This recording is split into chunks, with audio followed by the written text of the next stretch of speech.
Tout le monde, thank you everyone so much for coming to the 65th event of Disrupting Disruptions, the Feminist and Accessible Publishing, Communications, and Technology Speaker and Workshop Series.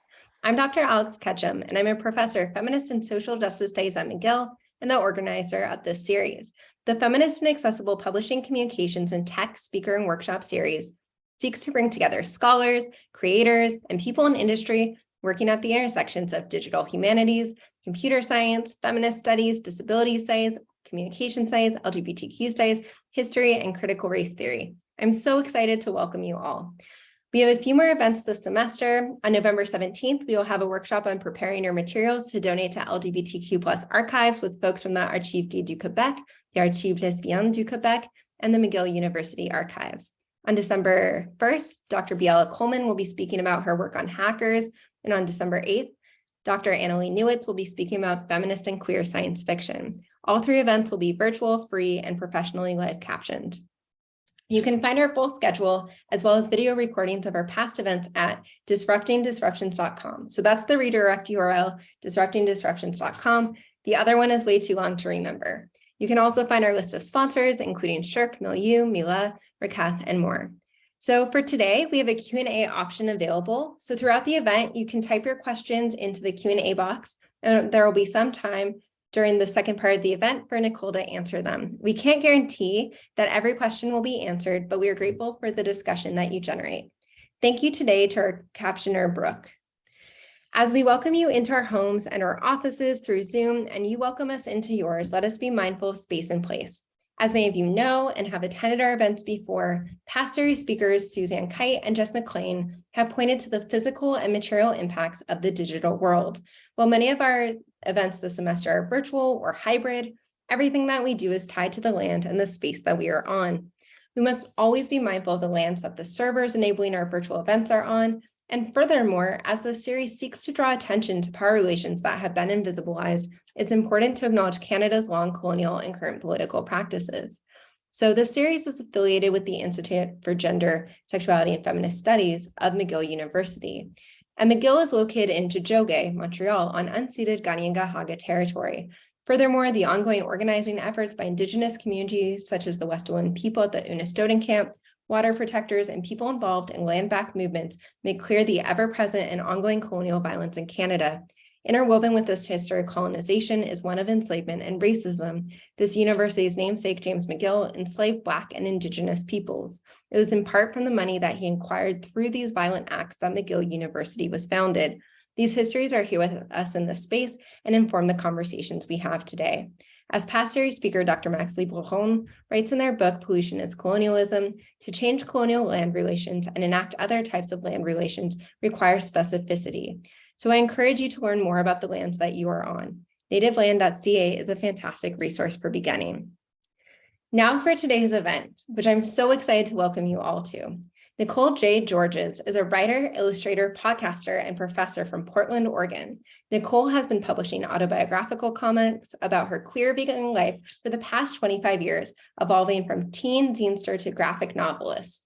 Her Lambda Award-winning graphic novel, Calling Dr. Laura, seen here, was called Engrossing, Lovable, Smart, and Ultimately Poignant by Rachel Maddow, and Disarming and Haunting, Hip and Sweet All at Once by Alison Bechdel. Allô, Dr. Laura was an official selection at the Angoulême International Comics Festival. She has adapted Calling Dr. Laura into an Edward R. Murrow-award-winning podcast series called Relative Fiction with Oregon Public Broadcasting. If you haven't listened yet, please check it out. It's amazing. Nicole's latest book, Fetch, How a Bad Dog Brought Me Home, is the recipient of 2 Oregon Book Awards and a Lambda nomination for Best Graphic Novel. It received starred reviews from Publishers Weekly and the Library Journal and was voted a 2018 Great Graphic Novel for Teens by the American Library Association. It's currently in development for television with Sid Gentle Productions. I'm also a huge fan of Nicole's podcast, Sagittarian Matters. It was very exciting to get this shout out about this event on the recent episode. And I'd like to add that Nicole has a podcast with Dr. Karen Thompson called The Gay Amazing Race. It's an amazing race recap show that has an LGBTQ lens.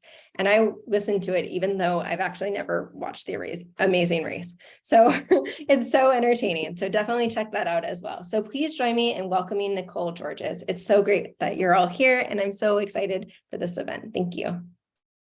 Thank you. Thanks for having me. Hi, everybody. I'm sorry I can't see your faces because of Zoom bombing possibilities, but please know I'm waving at you and your cameras here, and producer Panyo might be making an appearance at some point.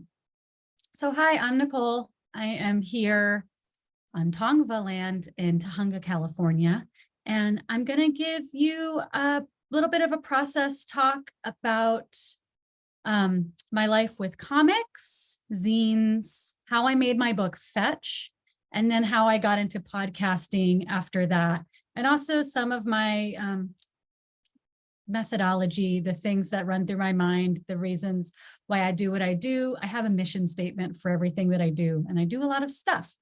So I want to start with a tiny reading from Fetch just to set the scene of my actual childhood. Let's see. Okay, that's me as a child, just kidding. Okay, so there's Calling Dr. Laura, there's Fetch. There's the cover of the inside first page of Fetch, which I really still like. It's really hard to draw trees. I'm doing a project right now where I'm drawing a bunch of trees and forest in Oregon, and I can't believe how hard it is. Okay. I always wanted to be an artist ever since I was small. First, I wanted to be an animator, and then I realized you have to draw the same thing over and over again. Yuck, no thanks. Then I wanted to be a comic book artist. And since I read like X-Men and Archie and Superman, I thought maybe that's what it meant to be a comic book artist. But what I realized, and what we'll talk about later, is I would spend like 2 hours drawing like a sexy person in a skin tight suit in one pose. And then I actually couldn't make them move. There was no flow at all. It felt very dead. I was like, oh wait, I can draw this person like this. And it took me 2 hours, but I can't draw that person over and over again doing anything.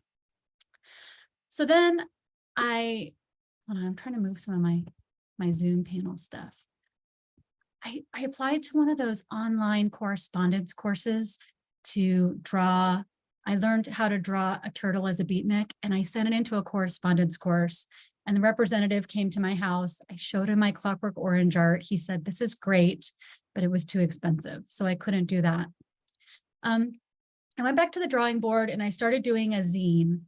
I was inspired by seeing boring zines written by straight guys that they were getting so much attention and so many dollar bills that I thought I could do this. So I started doing a zine about punk and ska and about working at Subway in Kansas. And I would actually hire other people to do the art for my zine. But what I found was the more I was willing to reveal of myself in my first zine, the more I was willing to put anything personally narrative in there, the more people liked that.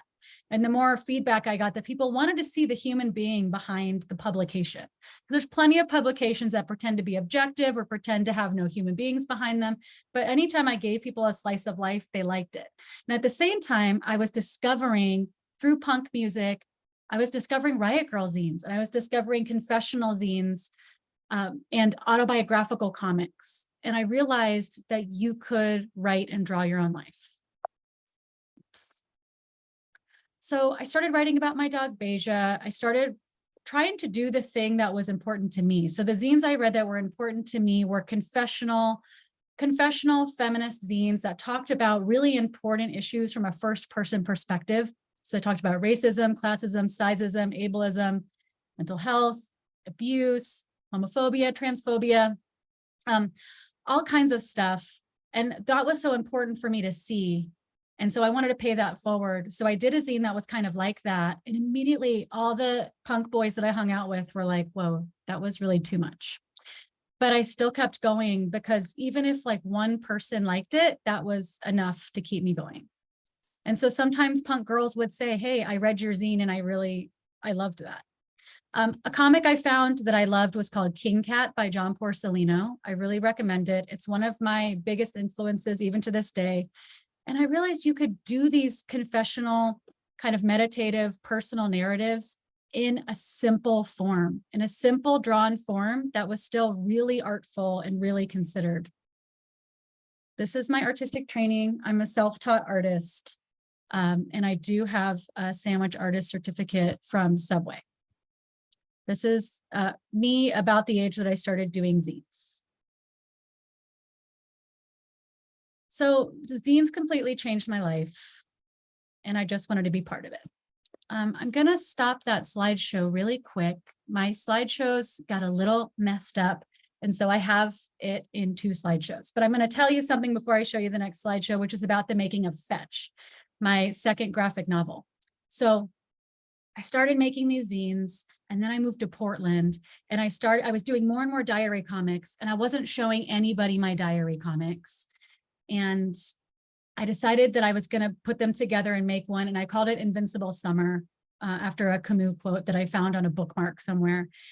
And I had so little self-esteem about my drawings that the first issue of Invincible Summer, I self-published it, and then I put a piece of butcher paper around it like a belt, and I stamped my picture on it, like a linoleum cut picture of myself on it, but I made it so you couldn't open it in the store. So people would have to take it home in order to open it. So even if they hated it, I would still have their $3. But then much to my surprise, people liked it and they wanted me to do more personal work. And so I kept going and I kept making Invincible Summer. I self-published it. I took it to zine conferences. I organized zine conferences ever since I was a teenager. I started teaching zine classes. I got involved in the self-publishing nonprofit world, helping other people make their work. And through that, I found a community of people who we were all willing to support each other's work. And that was really important. So after a while of doing that, I'm going to open my other slideshow. I went on Sister Spit, which is a queer literary tour. And sorry, I'm finding my spot. Through Sister Spit, I found a literary agent, and the literary agent said, "Hey, you just read this story about your upbringing, and I just wonder if you would make a graphic novel about it." And I had been making so many published diary comics by that time for probably 10 years that I said yes. I was really excited to do that, and I was really willing to do that. Give me one moment to find the thing I want to share with you. And I'm going to share my screen for 1 second. It's going to look weird. And then we're just going to make it work. Okay, so there's the weird version. And now through the weird version, and you're getting a great look at what I'm about to show you. Okay, close that. Sorry. Yeah. View. Full screen. So I had a couple of technological hiccups as I was going, and this is one of them. So thank you for your patience. I have been doing screen sharing and teaching on Zoom for just about 7 years. And so you can see, hi Ray, hi students, hi Lucas. Sorry, I can no longer find my view screen. Well, what if I just have to talk you through everything? Okay. So you can't see this as full screen. I'm going to pause it. This is just a moment for you to have an intermission and get a snack. There. Okay. So I want to tell you how I put my graphic novels together, and then we can talk about the content of them a little bit later. So when I got my contract for Calling Dr. Laura, I was ready. I had been making my own diary comics for like 10 years with my punk friends. And Alex, if at any time you can't see the things I'm showing, just let me know. You can just chime in. But I think that you can. But I want to show you the way I put together a graphic novel, because it's much different than just making a diary comic. A diary comic, you can just write it one day at a time. You can do it 1 week at a time. This is how I do a big story. This is on the back of an envelope because I'm a professional. I literally get out a piece of paper and a pen, and I'm like, okay, what are the things that absolutely have to happen in this book? Okay, for my book Fetch, which was about the dog I got when I was 16 years old, I had to get a dog, and then I knew that she died. Those were the things that had to happen. And then I had to think of the major tent tent poles that go in between there, the things that had to happen to get me between point A and point B. And after I did that, I thought of every single anecdote I could that had to go with those sort of chapter tent poles or those major moments in my dog's life and in my life. And I thought of every anecdote and I wrote them down on tiny slips of paper. And then I crouched on the ground and I just moved them around to see how moving them around would change the meaning of the story. And I learned this from a fiction writer named Lucy Corin, whose work I really recommend. My literary agent at the time was like, let's organize the book in dog commands. And like my dog didn't know any commands. That wasn't part of our relationship, but I decided to do it. And so I just kept trying to think like, okay, what would go with, like, what are some words that I could say that kind of had to do with things that Beja knew how to do? I'm wearing these incredible slippers here because I was at the Center for Cartoon Studies in Vermont. It's very cold. So I just move these pieces of paper around. And sometimes when I see two different pieces of paper, two different anecdotes are saying the same thing, I will combine them into one story, or I will just get rid of one. If two chapters are saying the same thing, I just choose which chapter I like more, get rid of the other one. You know, it's a little bit of a kill your darlings situation. This is what my thumbnails look like. So cartoonists often will do something called thumbnailing, which is where you're just drawing it as fast as you can just to get the ideas out. It's like your version of a rough draft, but it's a visual rough draft. So this is my version of a visual rough draft that's super, super, super rough of what I want something to look like. I kind of want to show you what this page ended up looking like. Hold on. That page ended up looking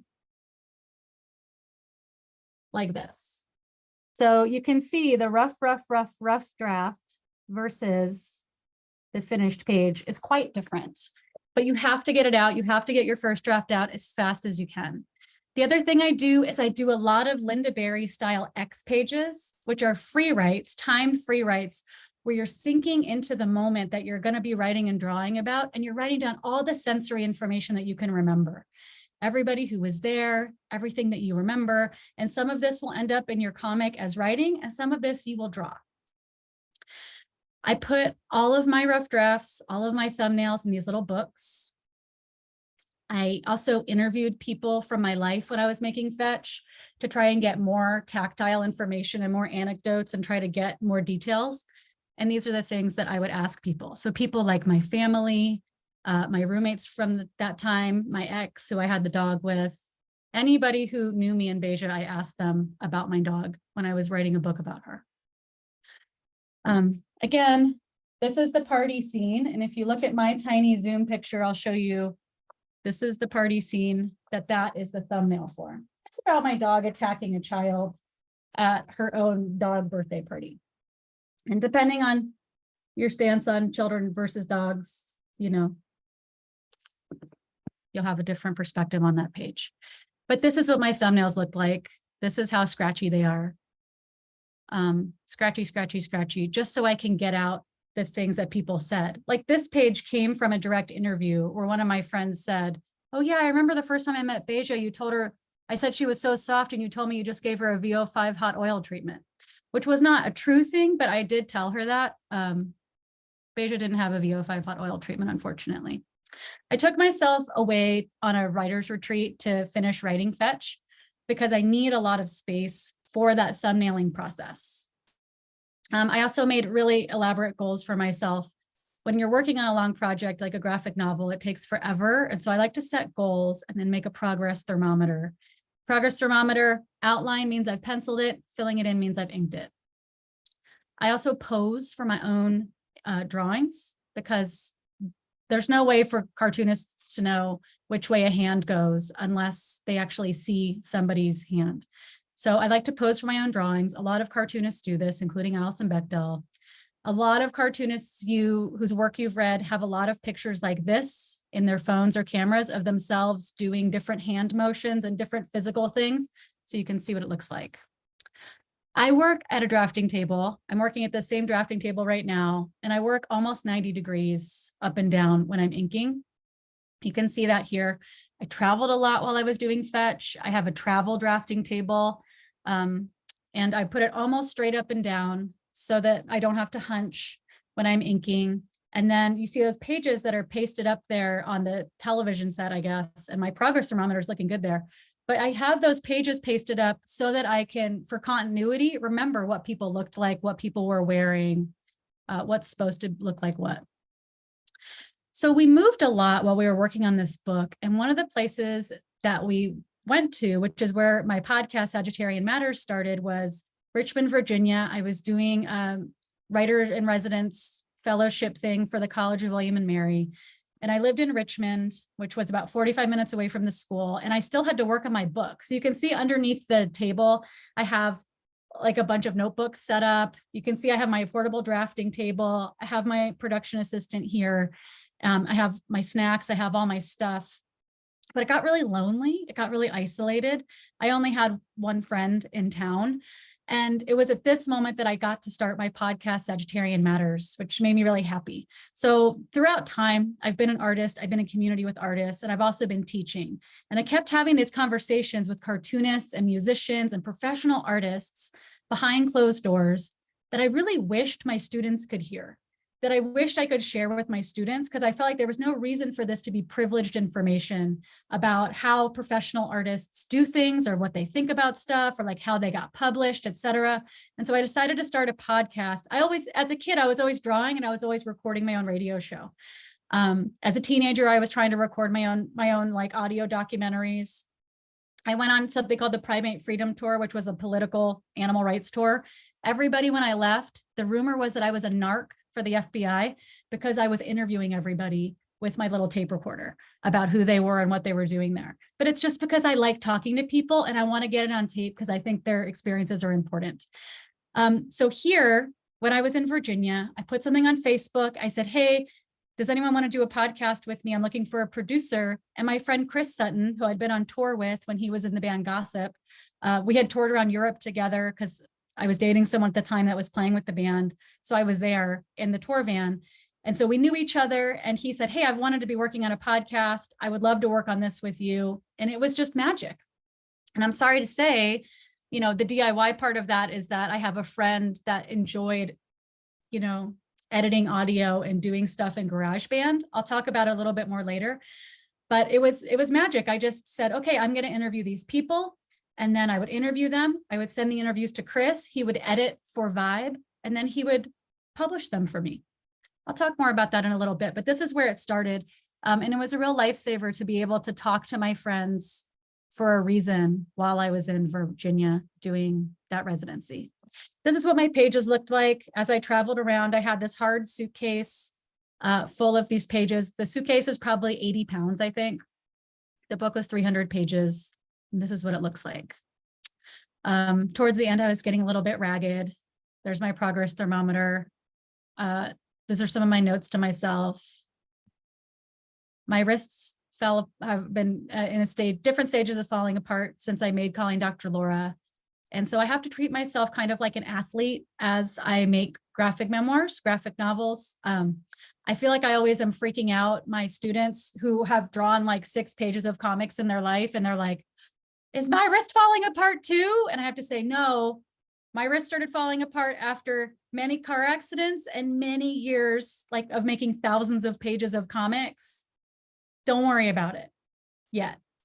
But anyway, as I got towards the end of my book, I had to reach out to my productivity coach, Alec Longstreth, and I recommend having someone like this in your corner for whatever project you're doing. And I would text him things like this. I would say, Alec, I'm so sick of working on this book. I can't do it anymore. And he would say, the last 10% takes 90% of the effort. Luckily, you've got tons of grit and you're tough as nails. You're stronger than that book. And I'd say, thank you. And he said, Nicole is greater than book. Because once you're like 230 pages into a 300-page book, it feels rough. It's lonely. It's fun because you get to watch the Golden Girls or Sex and the City while you're inking. But then it's also lonely because no one else can do it but you. If you take a sick day, you might be off your schedule, and it's just a lot of alone time. So you can see Ponyo in the background. You get to decide where you see her here. But I finished the book. Here's some sketches of what I was hoping to become the inside cover. That's my sketch of the cover. There's the painting of the cover. And then my production team was a former student named Asher, who I paid to help me with Photoshop levels and stuff. Asher Craw, he's a great cartoonist. Okay, so that's what I wanted to tell you about Fetch. So I have a couple more things I want to show you and talk about, but I wanted to talk to you really quick. Oh gosh, and if you're one of my students who's here, you have seen this before, but I wanted to talk to you about my mission statement in life because it feels really important to me, especially if you're somebody who's going to be doing a lot of work, to think about why you're doing it. And I don't even know if I can screen share this. Hold on. So sorry, this is like the height of a professional practices talk. So I'm just going to make this little slide bigger and bigger and bigger until you can see it, because I can't bear it. I can't bear it. Here's my mission statement. These are the things that guide my life. And I beseech you at some point, if you're going to go upon an artistic path, to think about what your mission statement is. What are you doing and why? Who are you platforming and why? What things are you trying to say in your work and why? And it might take you a little while, but I think it's worthwhile. And one of the things that's really important to me is I believe that everybody deserves to see themselves reflected in the media they consume. And I want to help facilitate empowerment through self-expression by sharing the tools of production and demystifying the process. It really changed my life as a young person, seeing different perspectives, seeing people talk plainly and be vulnerable about things. And I don't think that everyone needs to shoulder the burden of representation, but for me, it was so valuable that I really wanted to pay that forward. I really wanted to pay that feeling forward. And so I'm always trying in my work to engender empathy towards marginalized people through being as vulnerable as I can and as honest as I can.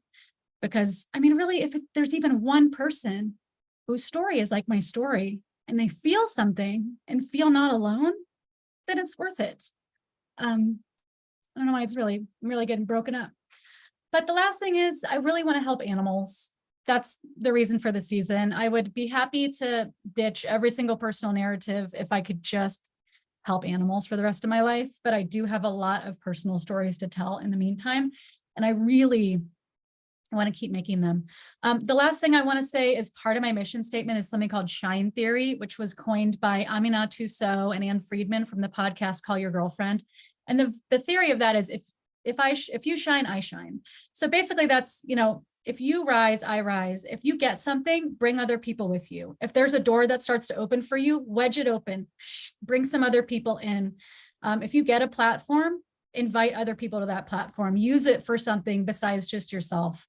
And, share opportunities, be as transparent as you can about money, about opportunities, whatever you can to help other people. And I'm saying this, and I'm assuming that a lot of the people here are not the least marginalized in the world. There's just no scarcity. There's no scarcity. And I think a lot of times people tell marginalized, otherized people that there's scarcity. Oh, there's already a lesbian book. Alison Bechdel already exists. So there's already one of those. I don't think there needs to be just one of those. There's not just one like straight rich white person story. I just watched Love is Blind. Wow. There's a lot of straight white rich person, able-bodied, thin people stories. There's room for a lot of stories. And so I really want people to have the tools and the means to put forward their own stories. And so that's part of my work in the world. But the way that goes into my work is, okay, if I'm going to do a podcast, does this have anything to do with my mission statement? If I'm going to do work for a nonprofit, does that have anything to do with my mission statement? If someone asks me to do something for free, does this have anything to do with my mission statement? If it doesn't, then it may not be something I have time for, unless I'm getting paid a wild amount of money, which I'm not getting paid a lot. I wanted to show you a couple more slides, and some of them are kind of a handout. So I'll make this smaller. I've given up screen sharing. I hope you don't mind. I want to tell you these things They are real things that are really important to me. One is that success is not a meritocracy. It's not necessarily the most talented people who are getting the most money. Your art deserves to exist, whether or not it hits capitalist benchmarks of success. There's kind of this weird trick of capitalism that has leached into the artistic community where people feel like their work has more value if other people can sell it or if you can get money for it. But that's just capitalist bullshit. You actually just have to make your work. You have to engage in play. You have to emotionally express yourself, whether or not you're making money from it, whether or not someone else can make money from it. A lot of the artists you probably love are not super wealthy from the art that you love so much. And yet, would you want them to go back and not make that work? Probably not. I don't completely understand my own triangle here, but I want to tell you that the things that are true to me are your community that you build around your art is way more important than any attention or money you're ever going to get. And actually, you just being part of the artistic, doing your practice and being part of the long lineage of artists in your practice are really important, so much more important than the temperamental parts of art, which are attention or money.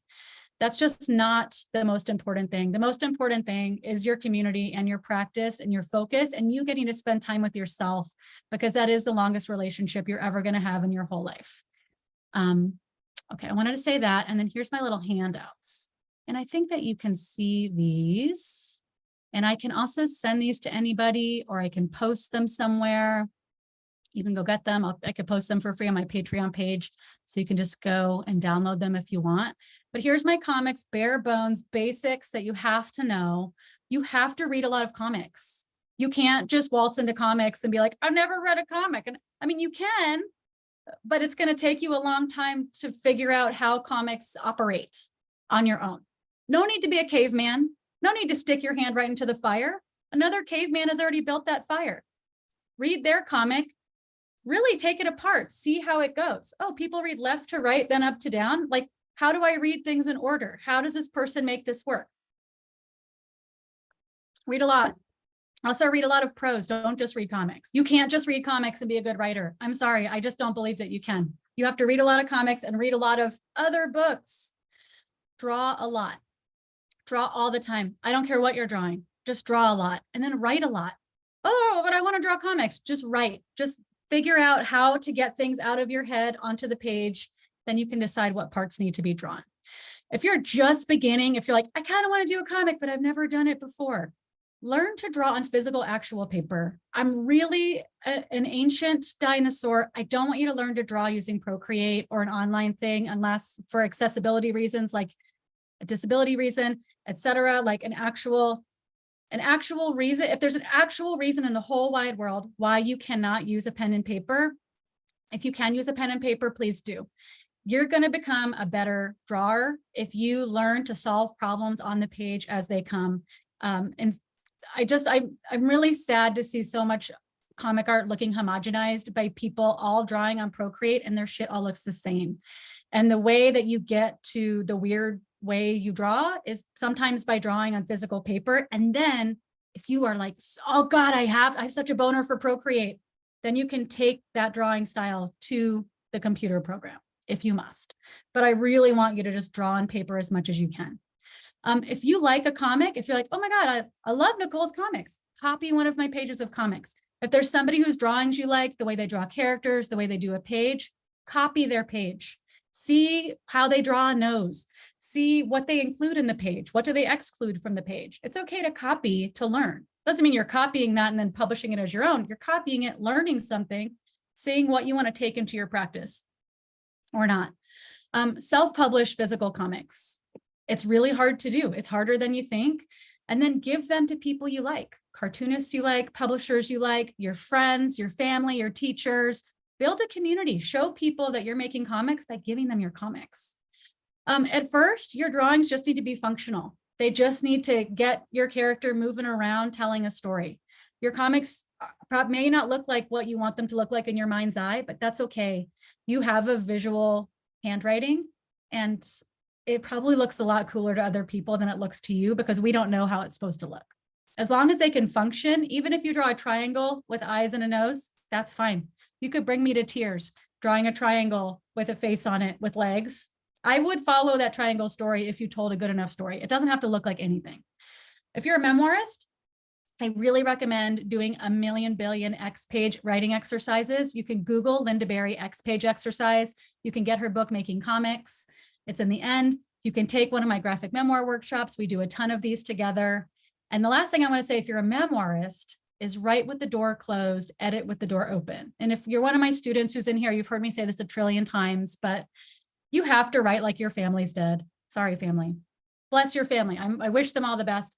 But you have to write without self-consciousness. You have to write without everyone you've ever known crowded around you on your shoulder, being like, oh, what do I think? My nose is too big. I didn't say that. Get rid of them. Barf out what you need to get out, get it out of you, transform it into something else. Then you can edit it later, but not even for a week, maybe not even for a little while. You have to write what you're going to write, step away from it. Then you can come back with your narrative lens, with your my family's still alive lens, but just write what you need to write. Get it out of your body. The physical process. Okay. I know we're supposed to talk about podcasting, and I'm sorry I've spent way more time talking about comics, but I will have this also for free on my Patreon page, and I'll send it to Dr. Alex. But here's the bare bones for podcasting. When I started Sagittarian Matters, I used my iPhone. You're talking to the end like you're Barbara Walters. You're talking to the end like this, like this. You go into a room that doesn't have a lot of echo. You could even set up a wall of blankets or pillows around yourself. A lot of people crouch in a closet, somewhere really quiet. You talk into the end of this, but not too close, like this far, especially if you're loud like me. If you want to interview somebody, you can point it directly at their mouth. It sounds great. People kept trying to give me microphones for years when I was using my iPhone, but they didn't sound as good. The other thing, so now, because I did this fancy podcast with Oregon Public Broadcasting, I bought for myself during pandemic this Rode mic from Sweetwater, which is a great company. Don't buy it from Amazon. I couldn't bear it. Sweetwater is a really great small company, but this microphone was about $150. No big deal. Have a bake sale, get a paper route, get a nice microphone if you want. And then I also have headphones. Do you see on here, I have those little AirPods. Don't use those. Don't let your guests use those. Throw them in the garbage. They sound like crap. They sound so bad. Never let anybody use those for your podcast. I promise you, it's not worth it. Why headphones? Because it's really nice. So say like you're Zooming with someone, you just press record. You can use that audio. But if something happens to the Zoom, if you're using your headphones, you can have one track that you're recording on your computer. You could have one track you're recording on here. That's just you. You could have the person you're interviewing record themselves using their headphones. Then you have two separate audio tracks that are easy to edit. It's really kind of next level. Audacity is a free audio editing program. There's also something called Anchor FM.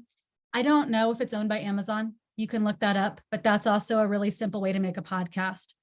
Podbean is who hosts my podcast. It costs maybe $10 a month, and they will shoot it out to iTunes and Spotify, unfortunately, and all those places. If you want people to call into your podcast, you can get a Google Voice number so people aren't calling your house.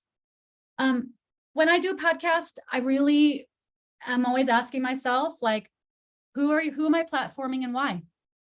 I personally have a pretty strong feeling that I don't know what I call it. I never want to talk poorly about a woman or a queer person or a person of color in public. I think the world does plenty of that on their own. Go ahead and look at Twitter. The world does so much tearing down of women on its own and queer people and people of color that I don't want to add to that. So what's the opposite of that? If there's a problem with something, is there something I can do that feels a little more productive towards the solution instead of just the tear down? And can I platform people that are part of that solution? As an interviewer, I had to learn this, and I'm still learning it every day. Talk less, listen more. Terry Gross doesn't talk as much as I talk. My greatest regrets in different interviews is just talking too much when I am trying to introduce a question because I'm so excited to talk to the person. So just ask the question, leave space. Sometimes the more space you leave, the more people will say. And sometimes they'll say things that you weren't expecting them to say. And that's when things get interesting. If you're talking to somebody, you're interviewing them, this is for any kind of project, even your graphic memoir, and they say something interesting, note the time code. Oh, I'm recording this on my iPhone. That looks like they said that at 14 minutes, 15 seconds. Write that down so you don't have to go through hours and hours of tape later to find that thing that you thought was so good. Send nice invitations to your guests. Don't make them do a bunch of heavy lifting. Make it as easy as possible. All they have to do is click a link. I ask people to wear headphones, not the AirPods. I ask them if they are able to do a separate recording on their end as a backup.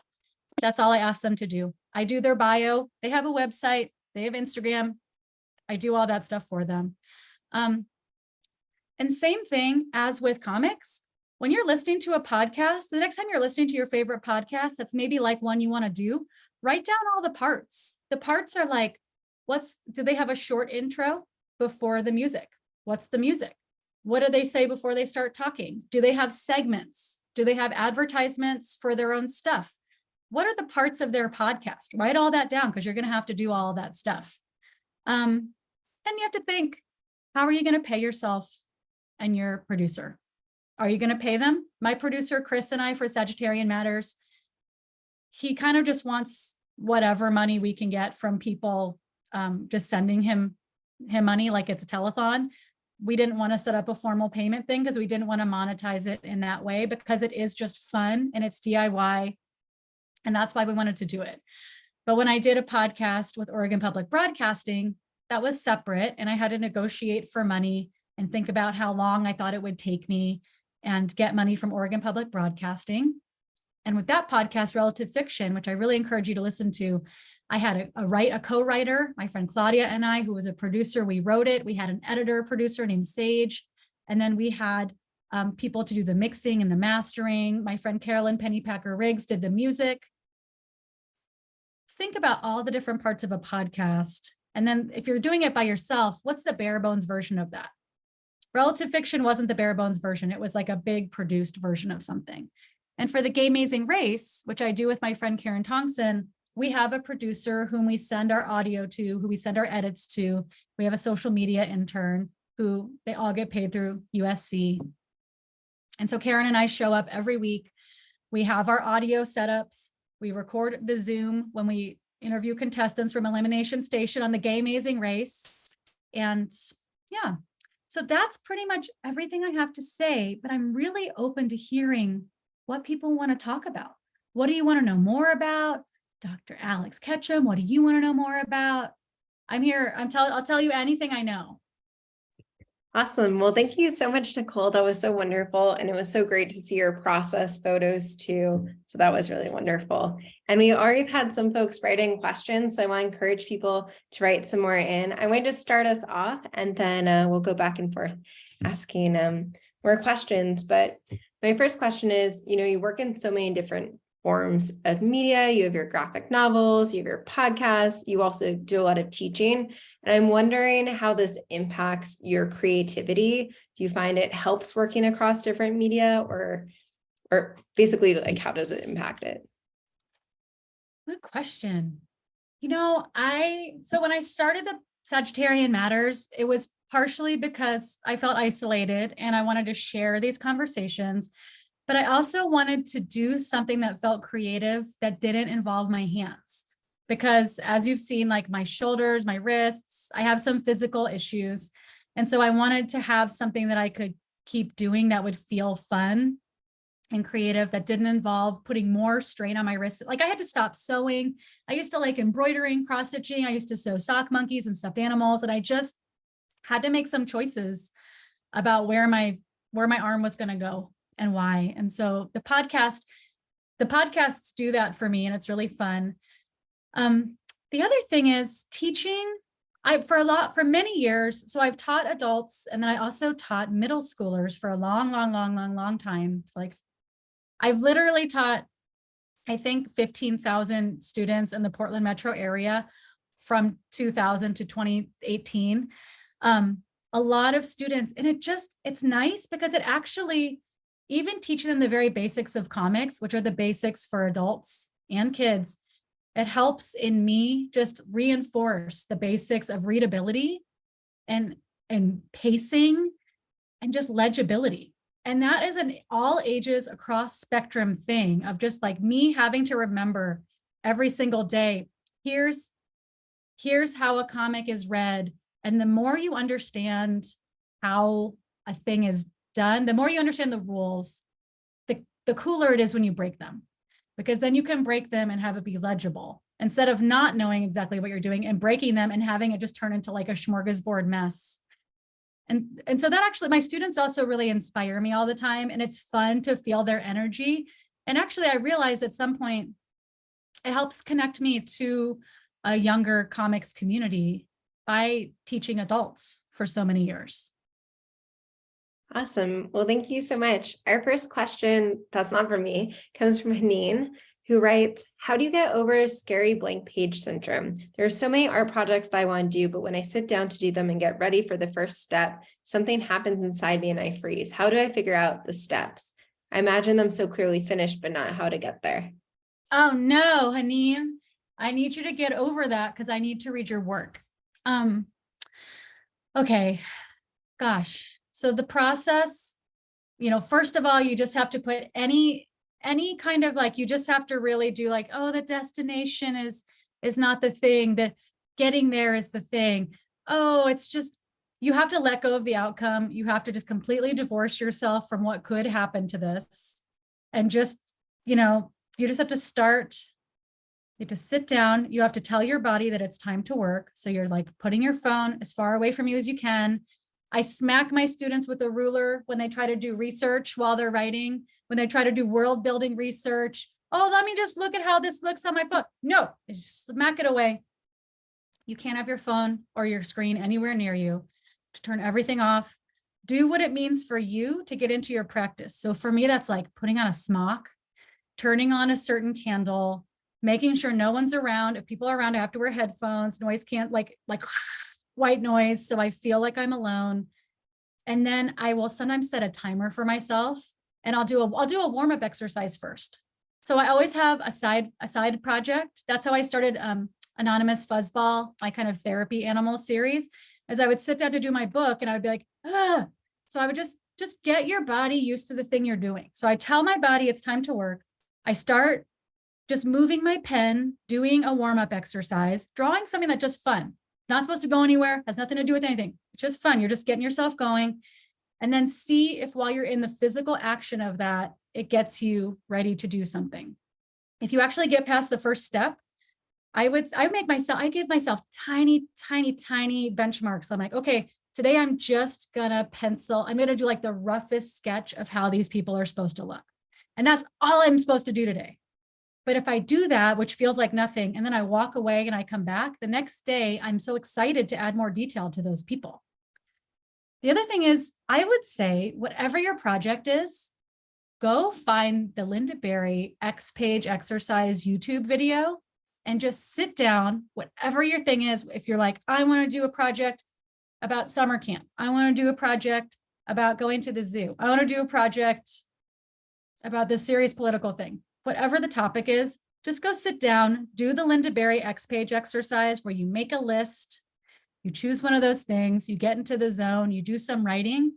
And then if you're a cartoonist, take that writing and draw one picture for 5 minutes and do all this. This is all timed, but you better turn that phone on airplane mode if you're timing yourself on it. I don't want to see you going on Instagram, smack you with I never smacked a student with a ruler, but I really metaphorically get the phones away. But those are the things I recommend, because I often, in pandemic, I was like, my will to create was very low at first. And so I actually would make myself a worksheet to fill out the next day. I have some of these on my website and some of them for free on Patreon, but I would make myself a worksheet the night before. So then I would have it on my kitchen table. So the next morning while I was drinking coffee, I didn't have to do anything. I didn't have to think. I just had to fill out the worksheet. And so the worksheet would be like, draw yourself dancing with a potato, write a little gratitude list. What's out of my control today? What's in my control today? What are my intentions for that? When am I going to put down my phone today? When am I going to use my body? I'll just make myself a little worksheet so I could get my pen moving and at least commune with my paper for 10 minutes. Thanks so much. Sydney, do you want to read the next question, or if you have your own? Yeah, for sure. Thank you so much for your talk. It's been really, really fascinating, especially with the techniques on how to get started, which is often a big challenge. So someone asked, hi, Nicole, do you recommend trademarking your podcast titles? I've never trademarked my podcast titles. So no. I mean, I don't know. I get it sounds expensive and it sounds like a real bummer to do all that paperwork. So I don't know. I've heard of lots of people stealing other people's images, but I haven't heard of anyone stealing anyone else's podcast. If you have a good title for something, I would say, sure, go and buy the web domain, even if you don't expect to use it. Go get like the Twitter, Instagram, TikTok handles, even if you don't have anything to put up there yet. I would do all that stuff so nobody can later like buy your, get your Instagram and make you buy it from them or make you do a weird version of it. But I don't think you need to trademark your podcast title. Or I mean, so far so good, knock on wood. Thank you. That question is from Patty. Lucas writes, outside of a classroom setting, what would you recommend for getting feedback or editing help with our creations, podcasts, or comics? What are helpful qualities to look for and what should we avoid? Well, Lucas, if you are my student, you can join the Google Mega Classroom, which is a little community of alumni that can come together and workshop their stuff in a safe way. I personally only I really am such a baby. I'm such a baby about getting feedback that if I take my stuff to the wrong person, meaning someone who's like, has a negative streak, or people in my life will say things off the cuff that really hurt my feelings, or that really get stuck in my head. I never take work to them, even if they offer, oh, let me look at it later. I will only take it to people who I feel very safe with. And so for me, and I think many people in this room probably have these people in your life, that is other people that are used to teaching, people that are used to teaching writing, or people that are used to teaching comics, because they know how to talk about work in a way to guide you towards your potential, not bum you out along the way. So I have some friends that are writing teachers who I'll take things to. I have friends that are cartoonists I'll take things to. Sometimes I'll take a friend who's even not a cartoonist or an artist, but who I know is supportive. And when I'm working on a project, it's really helpful just for yourself to read it out loud to yourself. But sometimes I'll take a friend to coffee or something, and I'll be like, can I read you this book proposal? And you just tell me what's interesting to you, what you want to know more about. They don't need to tell you anything else. They don't need to say anything. You don't need to ask them to tell you. It doesn't even need to be no holds barred. It can be like, I just want to know what you like from this. And if there's anything I should expand on. That could be like the baby version of getting feedback. And you'll find that as you read it out loud, you can edit for yourself. You can hear what sounds good, what doesn't sound good. Yeah, that's what I do. I just identify the people who I already know, whether or not they're in my art form, who understand where I'm trying to go, who I think are smart, but also who are kind and constructive. Thank you. So also, Sydney, if you have a question you want to ask from yourself, just like come in. But I have another question. Can you speak a little bit about your new projects that you're working on or your ongoing, since I know with the process of like your work, some of these take, many, many years to complete. So just so we can know what to look forward to. Oh yeah, well, hold on. I had it as part of my slideshow, but I'm just going to go get it because I'm just here at home. Well, so I'm working on a couple things. I'm working on a relative fiction, I'm working on a kind of a sequel to Calling Dr. Laura. These things are both in book proposal form, which is my least favorite part of the process because it involves trying to sell your life's work to a marketing team, which is necessary, but it's a hard moment when you're a creative and you're like, I just want to be in my studio wearing a smock, making my work. And then you have to find a way to talk about your work that sounds like people want to help support you. Ooh. Anyway, so these things are both in book proposal form right now. So the sequel to Calling Dr. Laura, which is loosely based off the podcast Relative Fiction, is basically what happened after my book Calling Dr. Laura came out. Because I had this all these huge emotional things happen with different family members finding me when the book came out because of the book.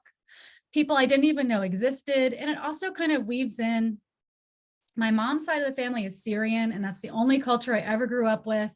So it kind of weaves in that story of that family and kind of finding that family, feeling close or not close, and meeting my grandmother who had been looking for me my whole life. And then when she passed away, that was a big deal. So kind of all the emotional stuff that I didn't get to talk about in the podcast, I have drafted for a book. So I'm working on that. And then I'm working for fun. I'm working on two other things for fun. One is an anthology, just collecting a lot of the short comics I've done over the past 15 years since my last Invincible Summer anthology. So that includes my illustrated interviews with Alison Bechdel and Linda Berry, comics for a sexual assault zine, just lots of different longer but not graphic novel form comics in a collection. And then I'm working on a young adult graphic novel about these characters. It's queer young adult, and it's basically about this kid named X-Ray who fakes her own death to get away from her rotten family. And then she goes into the forest in Oregon and meets a little tow-headed non-binary kid named Coco. That's when they first meet. I just drew all these trees last night. But she meets this little tow-headed non-binary kid named Coco, and they fall in love. They're about 12 years old. It's basically, it's sort of my fantasy book, because when I was a kid, I would always wanted to run away because I had a rotten household, believe it or not. I always wanted to run away, and my mom was always like, oh yeah, what are you gonna do? Get some mean foster mom? Give me a break. Where are you gonna run away? And I just thought, like, what if a kid did it? What if a kid did run away and then they did get caught and they did get a foster family, but it was okay? Like, what if sometimes there is a sweet outcome for kids that come from rotten homes? And what if they can have that agency as a young person? And then I also just really wanted to, do a gay story for younger people, because that's what I would have wanted to read. It's just a gay story for younger people. And her best friend is a chicken too. So those are some things I'm working on right now. That's awesome. Thank you for showing us the pencils too. It's really exciting to see the project in that stage. And I also encourage people, if you have more questions, please type them, because we're so fortunate to have this time. Oh, there's a new question. Okay. So this question comes from Eric, who writes, related to your mission statement, how do you go about representing and telling stories of marginalized people? I mean, I just do it for myself. I try to, so for me, as a queer person, I'm a feminist and a vegan, and somebody who has a pretty significant Syrian family, I'm just speaking for myself. But I am trying to be as straightforward as possible in that, and as honest as possible. So a lot of people who've read my work that don't know any queer people that are living the life I'm living. And so if those people can read my work and feel close to me in some way, which I do when I read a graphic memoir about somebody, a lot of times through art, you're meeting people you never would have met. I think there's probably a lot of you that have watched television shows or movies about kinds of people that aren't actually in your friend group, and you're getting to know them at an intimate level. And so that's what I'm trying to do with my work. So then maybe people feel like they know me and I'm humanized a little bit, then they could think about me when they have to vote or just make decisions about how to talk about queer people, etc. And then for other people that are not me, I just try to use the platforms I have responsibly and try to platform the voices of other marginalized people whose work I genuinely like. But I just have these conversations and be like, oh my gosh, you have to read this person's work. And maybe they haven't been on every other podcast because they're not like Joe White Dude cartoonist, but their work is really worthwhile and I want you to read it. And I want to share it with people. And yeah. Thank you, Sydney. Not to put you on the spot, but if you have one. Sure. Yeah. So I'm just wondering, just because when you were talking about like the form of release that inking brings, I am very, very close to someone who I think could benefit from specifically like a cartoon approach to, say, journaling, which they wouldn't necessarily just want to write. I'm just curious as to if that's something that you practice yourself, or if when you're like creating like the graphic novels and the comics and the books, if that's like in and of itself a form of emotional release, or if you do that completely separately and have that as like a way of, for example, like putting onto paper how your day went in a particularly rough time or on a really special day. I'm just really curious as to if you do that. Well, yeah, I've always been a journaler. I've always been a diarist, and it's always included pictures. And so I still do. I don't know where the original is, but like I just put out this COVID diary comic, but I basically just drew it because it just felt in the moment like it just as a way of processing my feelings. And there's definitely, you know, after I started making Invincible Summer, after I started making diary comic zines, I started sometimes revealing less in my actual comic journal than I would have because I didn't trust myself to not publish it. But I still do it. It is. And if anybody is interested in doing that, I think you should just do it, but don't judge your drawings. Don't be mean to your drawings when they're coming out. It's really helpful to draw a feeling. And it's almost when you get into it, if you draw something functional that you can draw over and over again, it's almost the feeling of expedience. You're like, oh, it would take me forever to write a description of this place or this time, but I can just draw it, and it will take you a long time to draw it. That's the trick, but it feels more expedient. Where you're like, it makes more sense for me to draw this room and draw me having this feeling than for me to write it out. And so I would encourage anybody to try it, but just draw whatever. Don't think about anyone else ever seeing it. Your drawings aren't good or bad. They just need to exist. Linda Berry, who I think of as a mentor and a teacher, has said, you know, it's kind of like judging your liver. Like your liver is providing an essential function to your body and you need it. And it's like taking your liver out and being like, oh, that's not very cute. It just doesn't matter. It doesn't matter if your liver is cute or not. It's an essential function. And I think that art is also, for artists, an essential function. So I would tell your friend, do draw in diaries. Do not be mean to your drawings as they go. Just let them be what they're going to be. That's great. Thank you so much for your answer. Also, just a side note, I'm wearing a coat. I'm in no rush to go anywhere. It's just very cold where I am. I'm sorry, it's cold there. It's just a haul. I'm seeing another question, so I can just go straight into it, Dr. Ketchum. So Ray asks or says, hello, hi, Nicole. How do you know when a story is complete? What are the gut feelings or practical signposts you look for when you know you're done with a piece? Well, I mean, it just depends. Like with zines, it's just, you get that feeling after a year or two of just making lots of comics. You get the feeling of like, yeah, I kind of have a lot of comics. You know, like right now, I haven't put out an anthology of comics for like 15 years, but I just had the moment of being like, I kind of have a lot of comics that are done. And so then you look back and you're like, oh, I have like 90 pages of comics that are done. That's a book. So that's for that. That's like the zine thing. But if we talk about it on a smaller scale, like this COVID diary, say, this was a limited series, limited time event. You know, I could write about COVID for the rest of my life, but I just was like, okay, this is about this, you know, month long or whatever time plus an epilogue, done deal. With a graphic novel, a longer project, Ray, I know you're working on a longer project. I would just make my to-do list of like, these things have to be in here for this to be legible and for this to meet my original map expectations of like, here's where it starts, here's where it ends. Make yourself a to-do list. That's what I do with mine. I'm like, you have to see these things happen or else it's not going to make any sense. And once I have those things done, see if there's anything else I need to put in there for it to make any sense.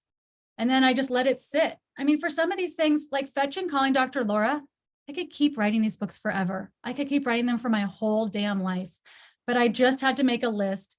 Here's the 15 things I need to put in there. and then draw them and then let it be and let an editor tell me if they wanted more or less. And so if you are who I think you are, and you have access to our wonderful students and workshoppers, we can help you with that too.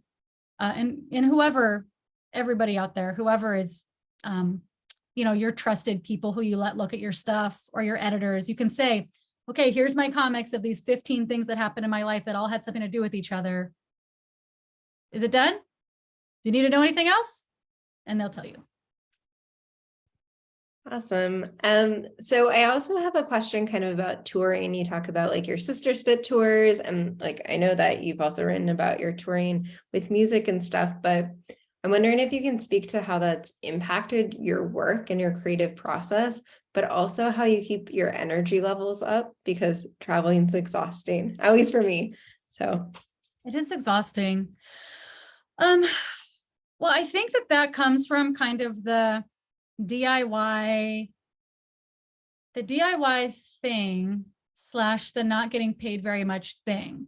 So, for me, it's like, okay, this piece of work came out that I worked really hard on. I have to do a service to this work of making sure as many people read it as possible. And so for me, that means going as many places as I can to perform the work. And also as a cartoonist who's been, especially if it's a graphic novel and you've been working at home for like multiple years by yourself, just like turning into like a weird person, it's the only time you get to actually meet other people, because reading is such a solitary, private event that you don't, like a band can play a show and everyone's there to see them perform the music. But with comics, that doesn't happen unless you manufacture it yourself. So doing readings, doing signings, going to conventions, those are the only times you get to actually be like, oh my God, here's a human being who read my work. Cool. Or people actually can say something to you about your work that they read in private. So that's really fun. So that actually keeps me going a little bit. It makes me like, oh my God, I'm not just like throwing a bottle into the ocean. Something's happening. But I also want people to buy the book so then I can make more books. It's not great for an art practice for me to travel all the time. I think my art practice thrives when I'm in one place. And yet, to make a living and meet people and spread the word of whatever the thing I'm doing is, I have to travel. So I do. I love DIY traveling and touring. I'm happy to talk to anybody who wants to book their own tour. It's just a series of events. And I've been doing this kind of event planning since I was 16 years old. And so part of me is kind of like, I finished something and I had to scramble to go run around the country showing it to people. But yeah, it's hard to get your work done when you're on the road. I'm not somebody that gets anything done on a plane. When people are like, oh, I just wrote this essay on a plane. I'm like, when I'm on a plane, my brain just smooths out, all the wrinkles in my brain smooth out, and I can't do anything except for watch like Toy Story 3 or whatever is on the computer there. Thank you. I want to encourage people, like we have a few more minutes in case you have another question to write in. I'll get Ponyo while you're doing it. Oh, okay. Awesome. It'd be great to see Ponyo. And while you're grabbing Ponyo, I'll show your Invincible Summer text too. But yeah.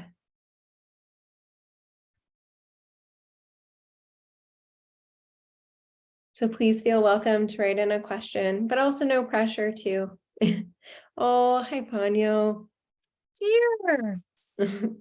I also want to say, if I ever get the chance, if Fetch turns into a TV show and we reprint Fetch, I want to put in a little disclaimer because I no longer believe in anything the dog whisperer says, even though I had a time in my 20s that I drew about in the book where I was like, okay, he says a lot of great things, but the things he says that are not great are so ungreat that I actually want to like put a cease and desist around that part because it's so patriarchal and like dominating.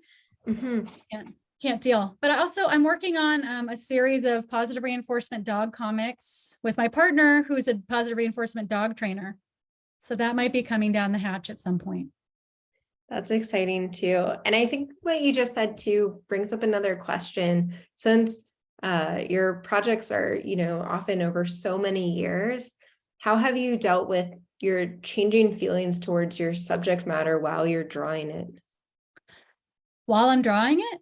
Yeah, like if you kind of start the project and you've, done your, even before the pencils, but you have this vision of the project, and then, if your attitudes are changing throughout the process, like how do you adjust with kind of your editing process while working? Oh, the dog is just fully like crunched into my face right now. I mean, I think that the thing that could happen, that's the good thing, is that I can only have a deeper relationship with the subject matter, which actually behooves the book. And it's kind of part of what happens while you're writing the book. Because it is, if you're doing like a graphic novel or a comic, you're spending a lot of time with that subject. So, like in Calling Dr. Laura, I write a lot of stuff about a relationship that was really hard. In Fetch, I write about my dog dying of cancer. And, people say you have to just walk through grief. You can't like go around. It is a way of just spending a lot of time in that feeling, having to draw that thing. For me, each of my pages is like 6 hours sometimes of the drawing process. And so while you're spending that 6 hours there, you get to really feel the feelings. Every step of the process is an editing step. So you have chances if your mind changes to add. So I do a set of thumbnails.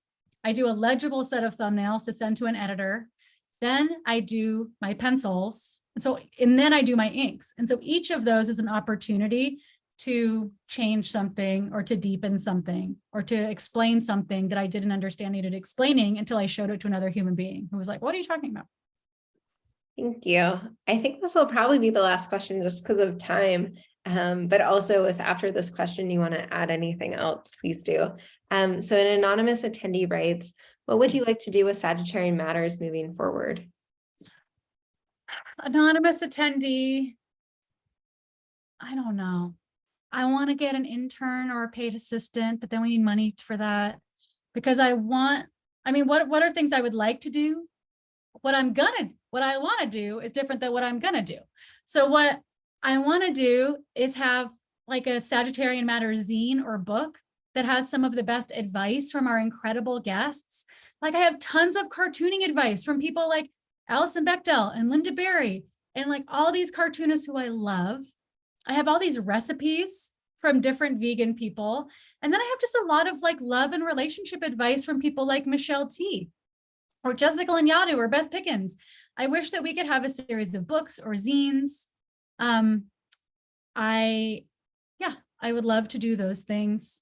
But these are all things that I need like several clones of myself or serious help with the podcast. I don't know if I ethically feel okay having unpaid interns at this moment.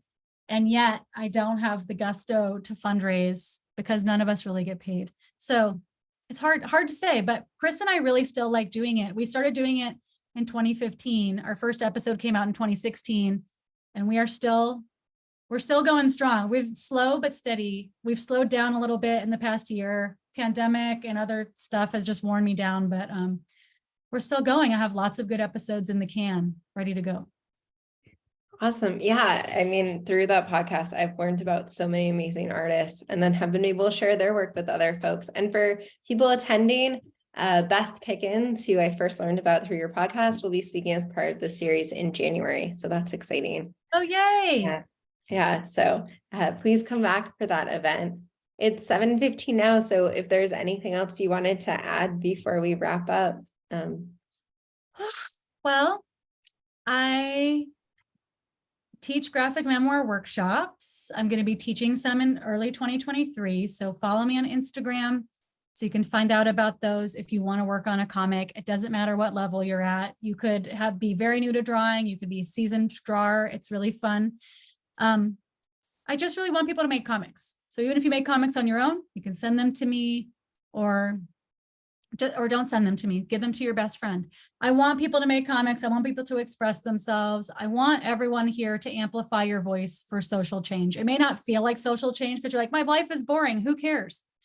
It is, people care. Somebody cares. Somebody who looks like you or somebody who needs an emotional connection or wants to see someone else's experience reflected, it will mean something to them. Even if it's just you going about your day, it's just like, remember when you were a kid and you would do a pen pal exchange program with like someone in Australia and you'd be like, here's my day. And they're like, he's my day. And then you switch and you get their letter and you're like, holy shit. And they're probably like, oh my God, they saw a squirrel. Like, it's just, your life is more interesting than you think it is. And it could be really meaningful to somebody for you to be honest on paper, and then for people to emotionally get to see that, and for you to be generous in that way, if you're willing to, can be really worthwhile for everybody. Well, thank you so much. This was so wonderful. And thank you all for coming. We really appreciate it. And people have written nice things in the Q&A, thanking you for speaking as well. So thank you so much, everyone. This was lovely. And please come to our future events. We have a few more this semester. So yeah, please join us. Thank you. Hi, Liz Francis. Awesome. Thank you. Sydney, can you stop the thing? Awesome. Thank you so much, Nicole. This was so great. I really enjoyed it. I hope you had a good time. Oh yeah, I'm so sorry that my slideshow got so